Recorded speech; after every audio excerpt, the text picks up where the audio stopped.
National போனேன், beach games போனேன், state game, அதில் கோல்டு மெடல். இப்போ national Khelo India Ashmita Khelo India women's லீக்ல வந்து சில்வர் மெடல் அடித்தேன். அதில் செலக்ட் ஆகி இப்போ நேஷனல் போயிட்டு வந்து பிரான்ஸ் அடித்தேன். பஞ்ச் கொடுக்கும் போது அவ்வளோ இதாகாது, கிக் பண்ணும் போதோ டேக் டவுன் பண்ணும் போது தான் கொஞ்சம் அதிர்ச்சியாக இருக்கும். பட் பெயின்னா எப்படி இருக்கும்? பெயின்னா செகண்ட் மேட்ச் வந்து தலையில் அடிபட்டதுனால டிஸ்குவாலிஃபைட் ஆயிடுச்சு. என்னாச்சு செகண்ட் மேட்ச்ல? செகண்ட் மேட்ச்ல என்ன ஃபோர்ஸாக கீழே தள்ளினோடனே எனக்கு தலை போயிட்டு அதிர்ச்சி கீழே போயிட்டு மேலே வந்ததுனால எனக்கு அதிர்ச்சியில் எனக்கு இதில் போனால் தான் நம்மளுக்கு என்ன ஆனாலும் சரி, இவ்வளோ தூரம் போனால் தான் நம்மளால எங்கள் அப்பாவோட ஆசை எஸ்ஐ ஆகணும்னு, அதை நிறைவேற்றணும் தான் இவ்வளோ தூரம். அப்பாவோட ஆசையா உங்கள் ஆசையா? அப்பாவோட ஆசை. உங்கள் ஆசை மெடல் பண்ணோடனே நம்மளால முடியும், இந்த கேமுக்குள்ள நம்மளாலையும் மெடல் பண்ண முடியும் அப்படின்ற ஒரு தாட் வந்துச்சு. அதுக்கப்புறமா இப்போ இந்த நேஷ்னல்லையும் ஸ்டேட்லேயுமே சவுத் ஜோன்லையுமே இப்போ தான் நான் நல்லா விளையாடுனேன்னு எனக்கு ஒரு தாட்டே வந்துச்சு. அவங்க மென்டலி அப்படி தான் இருக்க மாதிரி இருக்கும். ஆமாம், அப்போ பார்க்கறதுக்கு சைலண்டாக இருப்பாங்க, பார்க்க ஒரு மாதிரி உரட்டுத்தனமாக இருக்க மாதிரி அப்படி இருப்பாங்க.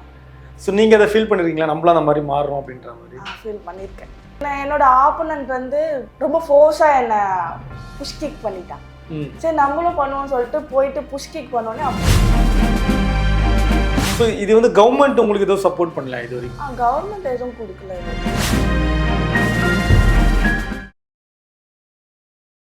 என்னப்பா உனக்கு பர்த்டேவா? எனக்கு இல்லை சார், ஃபாஸ்டாக் டேக்கரோட 25th anniversary. அப்போ 25 வருஷமா ஃபாஸ்டாக் கூட கஸ்டமராக இருக்கேன்னு நானும் பெருமையாக சொல்லிக்கலாம்.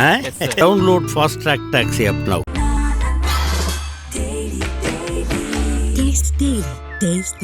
நாமக்கல்ல திருச்செங்கோடு மெயின் ரோட் எர்ணாபுரத்துல இருக்கிற ஸ்பைரோ பிரைம் பப்ளிக் ஸ்கூல்ல +2 போர்டு எக்ஸாம்ஸோட சேர்த்து நீட் அண்ட் ஜேஇ கோச்சிங்கும் கொடுத்துட்டு இருக்காங்க. கருப்பை புற்றுநோய் குறித்த சந்தேகங்களுக்கான தங்கம் ஹோப்பை இலவசமாய் அணுகுங்கள்.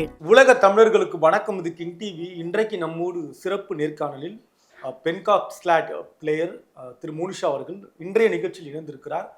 தொடர்ந்து இந்த விளையாட்டு தொடர்பாக பல செய்திகளை நாம் அவர் மூலமாக தெரிந்து கொள்ளலாம். வணக்கம் மேடம். வணக்கம். இப்போ உங்களோட அறிமுகம், இந்த கேமை பற்றி நீங்கள் எப்படி உள்ள சூஸ் பண்ணி வந்தீங்க அப்படின்றத பற்றி சொல்லுங்கள். ஃபர்ஸ்ட் இந்த கேமோட ஹிஸ்ட்ரி. இது ஒரு இந்தோனேஷியா கேமு, தமிழ்நாட்டில் 2017 வந்துச்சு. நான் முதல்ல காலேஜில் வந்து என்னோட ஃப்ரெண்டு தான் என்ட்ரு கொடுத்தாங்க. நான் என்ன ஆகணும்னு அவங்களுக்கு தெரியும், எஸ்ஐ ஆகணும்னு சொல்லியிருந்தேன். இதில் போனால் எஸ்டிஐடிக்குள்ளே போகலாம், அதில் போனால் கவர்மெண்ட் ஜாப் ஈஸியாக, போலீஸ் எக்ஸாம் ஈஸியாக போயிடலாம் அப்படின்னு சொல்லிட்டு சொன்னாங்க. சரி ஓகேன்னு சொல்லிட்டு அவங்க ப்ராக்டிஸ் கொடுக்க ஆரம்பிச்சிட்டாங்க. 3 days தான் ப்ராக்டிஸ் பண்ணோம். நாங்கள் ப்ராக்டிஸ்னா என்ன மாதிரியான ப்ராக்டிஸ்? பேசிக்காக சொல்லி கொடுத்தாங்க. முதல்ல உள்ளே போனோன்னே என்ன பண்ணணும், முதல்ல உள்ளே போகணும், ஹார்மட் சொல்லணும். ஹார்மட் சொல்லிட்டு கோச்சுக்கு ஹார்மட் சொல்லணும், சென்ட்ரல் ரெஃப்ரிக்கும் ஹார்மட் சொல்லிட்டு தான் ஸ்டார்ட் பண்ணுவாங்க கேமு. நெக்ஸ்ட்டு வந்து ஃபைட் பண்ண விடுவாங்க. ஃபைட் பண்ணும்போது கிக்கு, பஞ்சு, டேக் டவுன் மொத்தம் 3 இருக்கு. ஃபைட்னா சண்டை தான், கிட்டத்தட்ட சண்டை தான். இந்த கேம் வந்து சண்டை தான். அப்போ வந்து சண்டையில் வந்து மொத்தம் 3 ரூல் மாதிரி இருக்கு இல்லையா? கிக்கு, பஞ்சு, டேக் டவுன். ஓகே. இந்த கிக்குனா என்ன? கிக்குனா லெக்கால பண்றதா கிக். லெக்கால இன்னொருத்தரை இது புஷ் கிக் பண்ணணும், கிக் பண்ணி தள்ளணுமா? ஆமா, கீழே தள்ளணும். சரி, அது ஒன்று. பஞ்சுனா கையில பஞ்ச் பண்ணணும். செஸ்ட் பேட்ல மட்டும் தான் பண்ணணுமே, வேற எங்கேயும் பண்ணக்கூடாது. வேற எங்கேயும் பண்ணக்கூடாது. அடுத்துமா டேக் டவுன் பண்ணணும்னா கீழே தள்ளினாதான் டேக் டவுன், அதுக்கு 3 points கொடுப்பாங்க. கிட்டத்தட்ட இது எல்லாமே சண்டை அப்படின்னால அடி பலமா விழும் இல்லையா? அதெல்லாம் உண்டா? அடிலாம் பலமாலாம் விழாது. நம்ம அவங்க கீழே தள்ளுறாங்க அப்படின்னா நம்ம தான் சேஃபா கீழே விழணும். நம்ம ஏடாகூடமா கை கீழே வச்சுட்டோம்னா இன்ஜுரி ஆயிடும். அந்த மாதிரி ஆகியிருக்கா? எப்படி ஆகும் அது? அந்த மேட் வந்து கபடி மேட், அது ஸ்பாஞ்சியா இருக்கும். அதுல நம்ம கை வச்சாலோ கால் வச்சாலுமே ஸ்லிப் ஆகும். நம்ம தான் கீழே டேக் டவுன் பண்ணும்போது நம்ம தான் சேஃபா கீழே விழணும். விழுறவங்க பார்த்து விழணுமா, தள்ளுறவங்களே பார்த்து தள்ளணுமா? விழுறவங்க தான் பார்த்து விழணும். அவங்க ஆப்போனன்ட் எப்படி வேணா நம்மள தள்ளலாம், அது நம்ம விழுறத பொறுத்து தான். பட் இந்த பஞ்ச் அப்படின்றனாலே அடிதான். அது நம்ம அடிச்சாலே வலிக்குமே. அது வலிக்காது, நம்மளோட செஸ்ட் பேட்ல தான் அடி விழும். சரி, பலமா விழுமா? பஞ்ச் கொடுக்கும் போது அவ்வளோ இதாகாது. கிக் பண்ணும் போதோ டேக் டவுன் பண்ணும் போது தான் கொஞ்சம் அதிர்ச்சியா இருக்கும். பட் பெயின்னா எப்படி இருக்கும்? பெயின்னா அவ்வளோ எதுவும் பயப்படாது. நம்ம கீழே விழும் போது தான் தலை ஏதாச்சும் அடிபட்டுச்சுன்னா அந்த அதிர்ச்சி தான் நம்மளுக்கு கொஞ்சம் கேர் ஆகும். சரி ஓகே சரி. இப்போ இது வந்து ட்ரைனிங்ல உங்களுக்கு முதல் கட்டமா இதை சொல்லி கொடுத்தாங்க இல்லையா? நீங்க உள்ள வந்த உடனே இதை சொல்லி கொடுத்தாங்க. எத்தனை நாள் ட்ரைனிங் எடுத்தீங்க நீங்க? 3 days தான் எடுத்தோம். தொடர்ந்து 3 நாள் போனீங்க நீங்க. அடுத்து அதுக்கப்புறம் என்ன பண்ணீங்க? அதுக்கப்புறம் எங்களை ஸ்டேட் கூட்டு போனாங்க. ஸ்டேட் மேட்ச்ல வந்து எனக்கு ஆப்போனன்ட் கிடையாது. என்னோட வெயிட் கேட்டகரி வந்து 60 to 65. அந்த வெயிட் கேட்டகரியில எனக்கு ஆப்போனன்ட் யாரும் இல்ல. அதனால என்ன செலக்ட் பண்ணிட்டாங்க. டாமண்ட் ஐ போறோம் நேஷனலுக்கு செலக்ட் ஆனேன். ஓகே. அது எப்படி? அது வெயிட் கணக்கு இருக்கா? இந்த என்னென்ன எப்படி என்ன வெயிட் கேட்டகரி அது? என்னோட வெயிட் கேட்டகரி வந்து 60 to 65. ஓகே. வெயிட் ஒவ்வொரு வெயிட் கேட்டகரி பொறுத்து தான் இருக்கு. அண்டர் 45 இருக்கு, 45 to 50, 50 to 55. அந்த மாதிரி வெயிட் 5 உங்க வெயிட்டுக்கு நிகரான வெயிட் இருக்கவங்க தான் உள்ள ப்ளே பண்ணணும் இறங்கி இல்லையா? சரி. பிளேயரை யார் சூஸ் பண்ணுவான்? அதெல்லாம் வந்து ஒரு ஷெட்யூல், ஒரு கார்டு போடுவாங்க. சரி. அந்த கார்டுல தான் வந்து ஆப்போனன்ட் யாருன்னு சொல்லிட்டு போடுவாங்க. கிட்டத்தட்ட உங்களுக்கு முன்னப்பின அறிமுகம் இல்லாதவர் தான் இல்லையா? அங்கதான் அறிமுகமாவாங்க. நெக்ஸ்ட் வந்து நேஷனலுக்கு செலக்ட் பண்ணாங்க. நேஷனல் வந்து டாமண்ட் ஐ போயிட்டு வந்தோம். டாமண்ட் ஐல லூஸ் பண்ணோம். நெக்ஸ்ட் வந்து ஆல் இந்தியா யூனிவர்சிட்டி போனோம். அங்க ஃபர்ஸ்ட் மேட்ச் வின் பண்ணேன். செகண்ட் மேட்ச் வந்து தலையில அடிபட்டதுனால டிஸ்குவாலிஃபைட் ஆயிடுச்சு. என்னாச்சு செகண்ட் மேட்ச்ல? அது செகண்ட் மேட்ச்ல என்ன ஃபோர்ஸா கீழே தள்ளினோடனே என்னோட தலை போயிட்டு அதிர்ச்சி கீழே போயிட்டு மேலே வந்ததுனால எனக்கு அதிர்ச்சியில எனக்கு நிலவரமே கிடையாது. ஒரு 10 minutes 15 minutes வந்து நான் எங்க இருக்கேன்னு எனக்கே தெரியும். இப்போ இந்த மாதிரி உங்களுக்கு தாக்குனாங்களா? அவங்களுக்கு என்ன தண்டனை தான் கொடுத்தாங்க? அவங்களுக்குலாம் எதுவுமே கிடையாது. அதான் கேம். நம்மளுக்கு என்ன ஆனாலுமே நம்ம தான் போறோம். அது நம்ம விழுறது சேஃபா விழணும். நம்ம தான் விழணும். சோ உங்க கோச் கூட தான் இருப்பாங்க? கோச் கூட என்னோட ஆப்போசிட்ல தான் கோச் இருப்பாங்க. அவங்க அங்க இருந்து பின்னாடி கமெண்ட் கொடுத்துட்டே இருப்பாங்க. கிக் பண்ணு, பஞ்ச் பண்ணு அப்பா சொல்லிட்டே தான் இருப்பாங்க. அவங்களுக்கு உங்க ஆப்போசிட்ல இருக்கவங்களுக்கும் கோச் அங்க தான் இருப்பாங்க இல்லையா? அங்க தான் இருப்பாங்க. சோ கவுண்டர் வந்துட்டே இருக்குமா? அதை எப்படி பேலன்ஸ் பண்ணுவீங்க? அது வாங்கி அதை பண்ணுங்க. ஏன்னா வந்து நாங்க பேசுறது அவங்களுக்கு தெரியாது, அவங்க பேசுறது எங்களுக்கு தெரியாது. அதர் ஸ்டேட்ல அவங்க வேற லாங்குவேஜ்ல பேசுவாங்க, நாங்க தமிழ் பேசுறதுனால அவங்களுக்கு ஆப்போனன்ட்க்கு தெரியாது. அந்த மாதிரி தமிழா இருக்கிறப்ப சிக்கல் ஆயிடும்ல. ஒரே ஒரு ஸ்டேட்ல இருந்து நாங்க திருவள்ளூர் டிஸ்ட்ரிக்ட்னா திருவள்ளூர் டிஸ்ட்ரிக்டே ஆப்போனண்டா கூட வருவாங்க. ஏன்னா ஒரே வெயிட் கேட்டகரியில இருந்தாக்கா ஆப்போனன்ட் திருவள்ளூர் டிஸ்ட்ரிக்டே கூட வரும். ஸோ அதுக்கப்புறம் அடுத்து என்ன பண்ணீங்க? அங்க வின் பண்ணதுக்கு அப்புறம் கீழே விழுந்து அடிபட்டதுக்கு அப்புறம் அடுத்து இப்போ நெக்ஸ்ட் நேஷனல் போனேன், பீச் கேம்ஸ் போனேன், ஸ்டேட் கேம். அதுல கோல்டு மெடல். சூப்பர்மா. அதுல செலக்ட் ஆகி தான் இப்போ national Khelo India Ashmita Khelo India women's லீக்ல வந்து சில்வர் மெடல் அடிச்சேன். அதுல செலக்ட் ஆகி இப்போ நேஷனல் போயிட்டு வந்து பிரான்ஸ் அடிச்சிருக்கேன். இதெல்லாமே எத்தனை வருஷம் டிராவல்? 3 years 3 வருஷமா டிராவல் பண்ணிட்டு இருக்கீங்க. அடிஷனலா வேற என்ன மாதிரியான எஃபெக்ட் இந்த கேமுக்கு நீங்க கொடுத்துருக்கீங்க? நிறைய ஒர்க் அவுட்ஸ் பண்ணிருக்கேன், பிராக்டிஸ் ஹெவியா பண்ணிருக்கேன். என்னென்ன பிராக்டிஸ் பண்ணுவீங்க நீங்க இந்த கேமுக்கு? கோச்சோட ஸ்ட்ரெங்தனிங் கொடுப்பாங்க, லெக் ஒர்க் அவுட் கொடுப்பாங்க, பிராக்டிஸ் கிக், பஞ்ச், டேக் டவுன்ல என்னென்ன ஸ்கில்ஸ் நிறைய சொல்லி கொடுத்துருக்காங்க. இதெல்லாம் கோச்சர் தான் உங்களுக்கு சொல்லி கொடுத்துருக்காங்க இல்லையா? நீங்க ஹோம்ஒர்க்னு ஏதாவது பண்ற மாதிரி இருக்குமா? இல்ல கோச் சொல்லி கொடுக்குறதா. அதுக்கப்புறம் நான் ஜிம்ல ட்ரைனரா இருக்கனால லெக் ஒர்க் அவுட் பண்ணுவேன். வீக்லி twice பண்ணுவேன். ஸோ இப்போ ஒரு பிளேயரா இருக்கீங்க நீங்க, அந்த பிளேயர்ல எந்த அளவுக்கு உங்களுக்கு வந்து வில் பவர் அதிகமா இருக்கணும் முதல்ல இந்த கேம்ல பொறுத்த வரைக்கும்? அதாவது உங்க மனசை எப்படி தயார்படுத்துறீங்கன்ற? எனக்கு வந்து எய்மே எஸ்ஐ ஆகணும்னு எய்ம். சரி. இதுல போனாதான் நம்மளுக்கு என்ன ஆனாலும் சரி, இவ்வளவு தூரம் போனாதான் நம்மளால எங்க அப்பாவோட ஆசை எஸ்ஐ ஆகணும்னு, அதை நிறைவேற்றணும் தான் இவ்வளவு தூரம். அப்பாவோட ஆசையா உங்க ஆசையா? அப்பாவோட ஆசை. உங்க ஆசை என்ன? ஆசை ஆசைலாம் ஒன்றும் கிடையாது, அப்பாவோட ஆசை தான் இது, எஸ்ஐ ஆகணும் அப்படின்னு. அது இன்னும் இதோட டஃபா இருக்குமே எஸ்ஐ ஆயிட்டா இல்ல? அதெல்லாம் கடந்து போகணும் தான். Very good very good. சரி ஓகே. பார்க்கும் போது பயமா இருக்கும்ல, அடி குத்து சண்டை அந்த மாதிரி தான் இருக்கு. ஃபர்ஸ்ட் ஸ்டேட் மேட்ச்ல தான் அப்படிதான் இருந்தேன். எப்படி இருந்தா? அந்த ஒரு நர்வஸா இருந்துரும் கண்டிப்பா இருக்கும். ரொம்ப பயமா இருந்துச்சு, எங்க நம்மள அடிச்சிருவாங்களோ அப்படின்னு பயமா இருந்துச்சு. அது இருந்துச்சு. நெக்ஸ்ட் இந்த ஸ்டேட் மேட்ச்ல போனப்ப எனக்கு அந்த இதுவே தெரியல. மெடல் பண்ணோடனே நம்மளால முடியும், இந்த கேமுக்குள்ள நம்மளாலையும் மெடல் பண்ண முடியும் அப்படின்ற ஒரு தாட் வந்துச்சு. அதுக்கப்புறமா இப்போ இந்த நேஷனல்லையும் ஸ்டேட்லயுமே சவுத் ஜோன்லுமே இப்போதான் நான் நல்லா விளையாடுனேன்னு எனக்கு ஒரு தாட்டே வந்துச்சு. இந்த சவுத் ஜோன்லையும் நேஷனல்லையுமே என்னோட கேம் இதுதான் அப்படின்னு தெரிஞ்சுக்கிட்டேன். இப்போ எப்படி அது குட், அந்த ஃபீல் குட்டுக்கு என்ன காரணம்? இப்போ நான் நல்லா ப்ளே பண்ணியிருக்கேன், எஃபெக்ட் போட்டேன். அவ்வளோ எஃபெக்ட் என்ன எப்படி? நான் ஒரு 1 week போயிட்டு என்னோட கோச் ஊர்ல போயிட்டு, கடலூர் டிஸ்ட்ரிக்ட், அவங்க கடலூர் டிஸ்ட்ரிக்ட்ல போயிட்டு ப்ராக்டிஸ் பண்ணி, அதுக்கப்புறம் திருவள்ளூர் டிஸ்ட்ரிக்ட்ல எங்களுடைய கோச் இருக்காங்க, சச்சின் கோச் திருவள்ளூர் டிஸ்ட்ரிக்ட்ல இருப்பாரு. அங்க போயிட்டு நிறைய எஃபெக்ட் போட்டு ப்ராக்டிஸ் பண்ணி 1 week அங்கே இருந்து ப்ராக்டிஸ் பண்ணனால தான் இவ்வளோ மெடல் பண்ணதுக்கு காரணம். ஸோ ஒரு டஃப்பாக தான் இருந்திருக்கும் இல்லையா? அடுத்த லெவல் போகிறப்ப டஃப்பாக இருக்கும். அதர் ஸ்டேட்டில் நீங்கள் போகிறீங்க, இப்போ நம்ம ஊர் ஓகே புரிய முடியுது. அதர் ஸ்டேட்டில் உங்களுக்கான அந்த ரெஸ்பான்ஸ் எப்படி இருந்தது? உங்களை எப்படி முதல்ல அவங்க எடுத்துக்கிட்டாங்க? டஃப்பாக இருந்துச்சு. அதர் ஸ்டேட்ல கேம் டஃப்பாக தான் இருக்கும்னு தெரியும் முதல்லயே. ஆனா வந்து இந்த தடவை எனக்கு அவ்வளோ டஃப்பாக இல்லை, ஏன்னா நான் அவ்வளோ ப்ராக்டிஸ் பண்ணதுனால எனக்கு டஃப்பாக தெரியல. பட் உங்களுக்கு தெரியும்ல இந்த பிளேயர் கிட்ட ஆடும்போது ரொம்ப டஃப்பா இருக்கு, அப்ப அவங்களும் நல்லா பயிற்சியோட தான் வந்திருக்காங்க அப்படின்ற ஃபீல் இருந்தது அவங்களுக்கு? அப்படி எதுவும் இல்லை. என்னோட கோச் என்ன சொல்லியிருக்காங்கன்னா, அவங்களுக்கும் 2 கால் நம்மளுக்கும் 2 கால் தான், ரெண்டும் உங்களால முடியும் அப்படின்னு சொல்லி. ஸோ அங்க நீங்க பண்ணும்போது உங்களுக்கு கோச்சோட அந்த ஐடியா அந்த இதெல்லாம் வந்து உங்களுக்கு பெரிய சப்போர்ட்டா இருந்தது? ரொம்ப சப்போர்ட்டா. அதை வச்சு நீங்க அங்க ப்ளே பண்ணீங்க நீங்க. ஸோ அவங்க என்ன சொன்னாங்க நீங்க வின் பண்ண உடனே ஆப்போசிட் டீம்ல இருந்து உங்களுக்கு என்ன சொன்னாங்க? அவங்க எதுவும் சொல்லலை. உங்களை வந்து இது பண்ணலையா, நல்லா பண்ணிருக்கீங்க அப்படின்னு சொல்லி விஷ் பண்றதா? யாரும் ஆப்போனன்ட்ல யாரும் சொல்ல மாட்டாங்க. அப்படியா? கேமை முடிச்சுட்டு அவங்க பாட்டு போயிடுவாங்க. ஏதாச்சும் நம்மளுக்கு அடிபட்டு இருந்துச்சு அப்படின்னா வந்து சாரி மட்டும் கேட்டுட்டு போயிடுவாங்க. இப்படி ஒரு ப்ளே பண்ணிருக்கீங்க, நல்லா பண்ணிருக்கீங்கன்னு விஷ் பண்றது கூட அங்க ஆள் இல்லையா?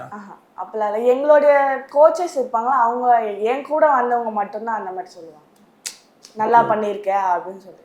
ஏன்னா அவங்களுக்கு நான் இப்போதானே புதுசு, அதனால அவங்க லாங்குவேஜ் எனக்கு புரியாது, என் லாங்குவேஜ் அவங்களுக்கு புரியாது, அதனால அவங்க எதுவும் சொல்ல மாட்டாங்க. ஜென்ரலா நீங்க கம்யூனிகேஷன் பண்ண மாட்டீங்களா இங்கிலீஷ் லாங்குவேஜ்ல? அதெல்லாம் கிடையாது. அதெல்லாம் பண்ணல. அவங்க லாங்குவேஜ் தான் பேசுவாங்க. என்ன லாங்குவேஜ் இப்போ கடைசியா நீங்க போகும்போது? ஹிந்தியில தான் பேசுனாங்க. ஹிந்தியில தான் அவங்க பேசுறாங்க. சரி, ஓகே ஓகே. ஸோ இப்போ இந்த ப்ளே நீங்க பண்ணி முடிச்சிட்டீங்க, அடுத்து என்ன பிளான் உங்களுக்கு? நெக்ஸ்ட் ஸ்டேட் இப்போ பீச் கேம்ஸ் வருது, அது 26 ஏப்ரல் 26 ப்ளே பண்ண போறேன். அதுக்கு ரெடி ஆயிட்டு இருக்கீங்க? ரெடி ஆயிட்டு இருக்கேன். அது எந்த இடம்? அது கடலூர்ல மேட்ச் போட்டுருக்கு.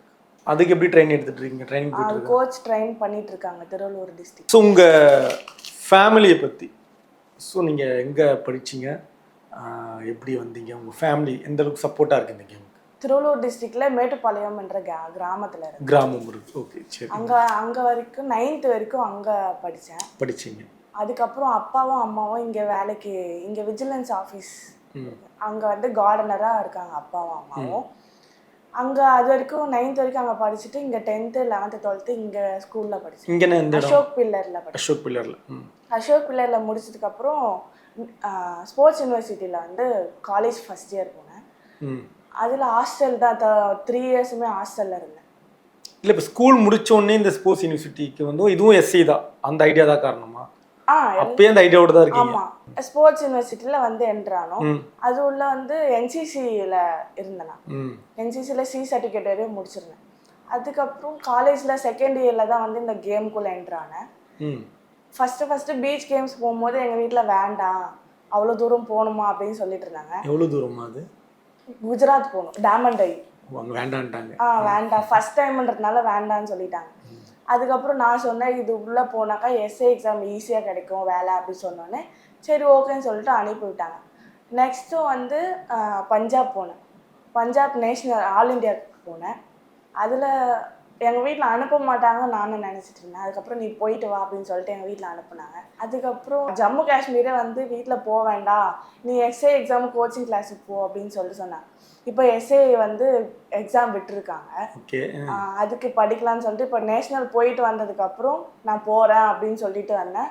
சரி ஓகே, நீ போயிட்டு வந்து கோச்சிங் கிளாஸுக்கு போ அப்படின்னு சொன்னாங்க. சரி, ரொம்ப சப்போர்ட்டிவாக இருந்தாங்க எங்கள் வீட்டில். Family okay. ஃப்ரெண்ட்ஸ் எல்லாம் எப்படி பார்க்குறாங்க? இது நீ காலேஜில் இருக்கும் போதே பண்ணியிருக்கலாம், இப்போ பண்ணது ஒரு அச்சீவ்மெண்ட் தான், அது இல்லை நான் சொல்ல. இது நீ காலேஜில் இருக்கும் போதே பண்ணியிருந்தா இன்னும் பெருசாக ஆயிருக்கும், பெரிய லெவலில் போயிருக்கலாம். ஸோ இப்போ வரைக்கும் இந்த ட்ராவல் வந்து ஒரு ஹாப்பியாக தான் இருக்குது இல்லையா? ஸோ எங்கேயுமே வந்து உங்களுக்கு எந்த தடையும் கிடையாது அப்படின்னு நம்ம புரிஞ்சுக்கலாமா? இல்லை ஏதாவது இல்லை இந்த பிரச்சனை இருந்தது, இது நான் சால்வ் பண்ணிட்டு வந்திருக்குன்ற மாதிரி ஏதாவது இருக்கா? அது மாதிரி எதுவும் கிடையாது. மேட்சுக்கு போக ஸ்பான்சர் யாரும் என்ன பண்ணுவாங்க? ஸ்பான்சர்னா என்ன அமௌண்ட் கொடுப்பாங்க. எங்க திருவள்ளூர் டிஸ்ட்ரிக்ட்ல போய் கேட்கணும், எங்களுடைய இந்த ஊராட்சி தலைவர்கிட்ட அவங்களாம் கேட்கணும். நான் எங்களுக்கு டைம் இல்லாதனால போய் கேட்கல. அது ஸ்பான்சர். நீங்க கேட்கல? கேட்கல. ஏன்னா வந்து மேட்ச் கிட்ட வந்தோடனே சொன்னாங்க இந்த மாதிரி மேட்சுக்கு போகிறோம் அப்படின்னு சொல்லி, அதனால் என்னால் போய் ஸ்பான்சர் கேட்க முடியல. அந்த ஸ்பான்சர் மட்டும் கொடுத்துருக்கலாம், அதெல்லாம் தாண்டி தான் நான் போயிட்டு வந்தேன். எல்லாம் ஓன் எக்ஸ்பென்ஸ் போயிட்டு தான் போகணும். ஸோ இது வந்து கவர்மெண்ட் உங்களுக்கு எதுவும் சப்போர்ட் பண்ணல இது வரைக்கும்? கவர்மெண்ட் எதுவும் கொடுக்கல இது வரைக்கும். இப்போ கேலோ இண்டியானா அது வந்து கவர்மெண்ட் நடத்துறது, அது வந்து உள்ள என்ட்ரி ஃபீ கிடையாது, வெறும் ஃபுட் அண்ட் அகாமடேஷனுக்கு மட்டும்தான் அமௌண்ட் பே பண்ணுற மாதிரி இருக்கும். நெக்ஸ்ட் இந்த கேம் வந்து என்னென்ன வெரைட்டிஸ்ல இந்த கேம்ல இருக்கு? இதுல ரெகு இருக்கு, சோலோ இருக்கு, கண்டா இருக்கு. அப்படின்னா என்ன? பொசிஷன், இந்த பொசிஷனுக்கு அதுல ஒரு 100 ஸ்டெப் இருக்கும். அதுல ரெகுல 100 ஸ்டெப்பும் வந்து 3 மினிட்ஸ்ல 4 மினிட்ஸ்ல முடிச்சிடணும். 100 ஸ்டெப்புமா? 100 ஸ்டெப். 100 ஸ்டெப்புன்றது எது நீங்க சொல்ல வரீங்க? அந்த கிக்கை பத்தி கிக்கு, பஞ்சு, ஸ்வைப்பு, சிசர் இதெல்லாம் எல்லாமே சேர்த்து நாங்கள் ஃபைட்டில் பண்ணுறது எல்லாமே இவங்க 3 பேரும் ஒரே ஈவனாக செய்வாங்க. கண்டான்றது 2 பேர் பண்ணுவாங்க. ஒருத்தவங்க வந்து நம்மளை அட்டாக் பண்ணுறாங்கன்னா நம்ம அவங்கள எப்படி நம்ம ஆப்போசிட்டாக நம்ம அட்டாக் பண்ணணும், அதான் கண்டா. சோலோனா மேக்கப்லாம் போட்டு இதே அவங்க 3 பேர் பண்ணுறது ஒரு ஆளாக நின்று. மேக்கப்னா? மேக்கப்பு அதுக்கான ட்ரெஸ் கோட் இருக்கும். ஒவ்வொரு ட்ரெஸ் கோடு தலையில் போடுறது, அப்புறம் ஹிப்பில் கட்டுறது, இதெல்லாம் கையில் போடுறதுலாம் இருக்கும். வாலு, அப்புறம் சிலம்பம் ஸ்டிக்கு, அப்புறம் கத்தி, இதெல்லாம் வச்சு சோலோ பண்ணுவாங்க. இந்த காத்தாடி என்னது விசிறி இருக்கும் பாத்தீங்களா? ஓகே, ஆமா ஆமா, அந்த ஒரு மாடலா இருக்கும் அது, அதுலயும் பண்ணுவாங்க. சரி சரி, சோலோல பண்ணுவாங்க. இதெல்லாம் உங்களுக்கு யாருமே அட்வைஸ் பண்ணது இல்லையா? இதெல்லாம் எதுக்கு பண்ணிட்டு, இது ஒரு வேலை, இது ஒரு கேம், அடியெல்லாம் வாங்கிட்டு இருக்குமா? எவ்வளவு கேம் பேரண்ட்ஸே சொல்லியிருக்காங்க என்னன்னு, எதுக்கு தேவையில்லாம போய் அடி வாங்கிட்டு வர. போன மேட்ச் சவுத் ஜோன்ல என்னோட கால் இன்ஜுரி ஆச்சு. அது வந்து ஒரு 2 months கிட்ட இப்பவும் அந்த பெயின் இருந்துட்டே தான் இருக்கு. எதுக்கு உனக்கு தேவையில்லாது, நீ எதுக்கு போற அப்படின்னு சொல்லியிருக்காங்க. ஸோ அப்புறம் என்ன ஆச்சு? நீங்க அதுல இருந்து முடிவு மாத்தாம இதுலயே போயிட்டு? இதெல்லாம் சகஜம், ஸ்போர்ட்ஸ் பிளேயருக்குலாம் இதெல்லாம் சகஜம்னு சொல்லி தான் நான் அதுக்கப்புறம் ஸோ அடி விடும் தெரிஞ்சுதான் அங்கே போறீங்க. வெளியே இருந்து பாக்குறவங்களுக்கு இந்த கேம் எப்படி தெரியும்? நம்ம வந்து ப்ளே பண்ணலாம்னு தெரியுமா, இல்லை முதல்ல பயமா தெரியுமா? குத்துச்சண்டைனா பாக்குறவங்களுக்கு பயமா தான் இருக்கும் இல்லையே? இதுவுமே பயமா தான் இருக்கும். உள்ள போய் விளையாடினா அது தெரியாது, பயமா இருக்காது. என்ன ஏஜ் கேட்டகரியில இருந்து கேமுக்குள்ள வரலாமா? எல்லா ஏஜ் கேட்டகரியில இருந்தும் விளையாடுவாங்க. சின்ன சின்ன பிள்ளைங்கள்லாம் வந்து விளையாடிருக்காங்க. என்ன அது பேசிக்னா என்ன வயசு? ஒரு 10-12 வயது அந்த மாதிரி? 10 வயசு மேல இருந்து அவங்க ப்ளே பண்ண ஆரம்பிக்கலாம். அவங்களுக்கு ப்ராக்டிஸ்லாம் அவங்களாம் கோச் கொடுப்பாங்க ப்ராக்டிஸ். அவங்களாம் ப்ரீ ஜூனியர், ஜூனியர் அந்த மாதிரி கேட்டகரி வரும். ஸோ இப்போ இந்த மாதிரி ஒரு கேம்ல வந்து கிட்டத்தட்ட ஒரு குத்துச்சண்டை மாதிரி தான் கேம் பார்க்கறதுக்கு இருக்கு. நான் சொல்றது மிகையா இருந்தா கூட நீங்க திருத்திக்கலாம். அந்த மாதிரி தான் இருக்கு பார்க்கறதுக்கு. அப்போ உங்க தாட்டே மாறுமா? அதாவது சொல்றாங்க குத்துச்சண்டை பண்ணா உங்க குணம் வந்து ரொம்ப ஹார்டா இருக்கும். கண்டிப்பா மாறுமா? எப்படி இருக்கும் உங்களுக்கு? எப்படி இருக்கும்? எனக்கு வந்து அந்த மாதிரி தோணுதில்ல. ஆனா என்னோட கோச்சுக்கு இருக்கிறத நான் பார்த்துருக்கேன். நம்மளுக்கு ப்ராக்டிஸ் கொடுக்கும் போது அந்த ஹார்ட் தெரியும். ஸோ அவங்க மென்டலி அப்படிதான் இருக்க மாதிரி இருக்கும். ரொம்ப பார்க்கறதுக்கு சைலண்டா இருப்பாங்க, பார்க்க ஒரு மாதிரி ரகடா முரட்டுத்தனமா இருக்க மாதிரி இருப்பாங்க. ஸோ நீங்க அதை ஃபீல் பண்ணிருக்கீங்களா? நம்மளும் அந்த மாதிரி மாறுறோம் அப்படின்ற மாதிரி ஃபீல் பண்ணிருக்கேன். எப்ப எந்த இடத்துல அந்த மாதிரி நடந்தது? ரொம்ப கோவப்பட்டு சவுத் ஜோன்ல என்ன நடந்தது? என்னோட ஆப்போனன்ட் வந்து ரொம்ப ஃபோர்ஸா என்ன புஷ் கிக் பண்ணிட்டான். சரி நம்மளும் பண்ணுவோம்னு சொல்லிட்டு போயிட்டு புஷ் கிக் பண்ணோடனே அவ போய் கீழே விழுந்தாச்சு. ஸோ நீங்களா பண்ணல, அவங்க பண்ணும்போது பதிலுக்கு ஆப்போசிட். அந்த இடத்துல அவங்க நம்மள அடிச்சாக்கா அவங்கள அடிக்கணும்ன்ற ஒரு வெறி அந்த இடத்துல வரும். இப்போ அந்த மெடல் ப்ளஸ் அந்த சர்டிஃபிகேட்டை பத்தி நீங்க எங்க எக்ஸ்பிளைன் பண்ண போறீங்க, ஓகேவா? இது இப்போ போன நேஷனல் பிரான்ஸ் மெடல். ஸோ அதில் என்ன இருக்குது அதில்? இதில் வந்து Ashmita pencak silat league senior national. அடுத்த மெடல்மா அது? இது சவுத் ஜோன் மெடல். ஸோ இந்த மெடலுக்கும் அந்த மெடலுக்கு என்ன வேல்யூ, என்ன டிஃப்ரெண்ட்? இது சில்வர் மெடல், செகண்ட் ப்ரைஸ், இது 4th ப்ரைஸ். சரி, அப்புறம் அதுமா அடுத்து சர்டிஃபிகேட்? இது சர்டிஃபிகேட் வந்து சில்வர் மெடல் கொடுத்தது. ஸோ இதான் நீங்கள் லாஸ்ட்டாக இது பண்ணது? இல்லை, லாஸ்ட்டாக இப்போ நேஷனலுக்கு எனக்கு கொடுக்கல, இன்னும் மெடல் மட்டும் தான் கொடுத்துருக்காங்க. இது போன சவுத் ஜோன் நடந்தது. ஸோ உங்களுடைய விளையாட்டில் தொடர்ந்து நீங்கள் வெற்றி அடையணும்.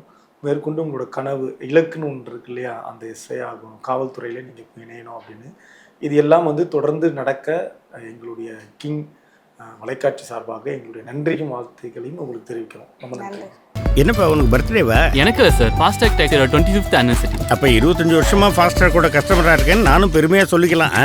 Download Fastrack taxi app now.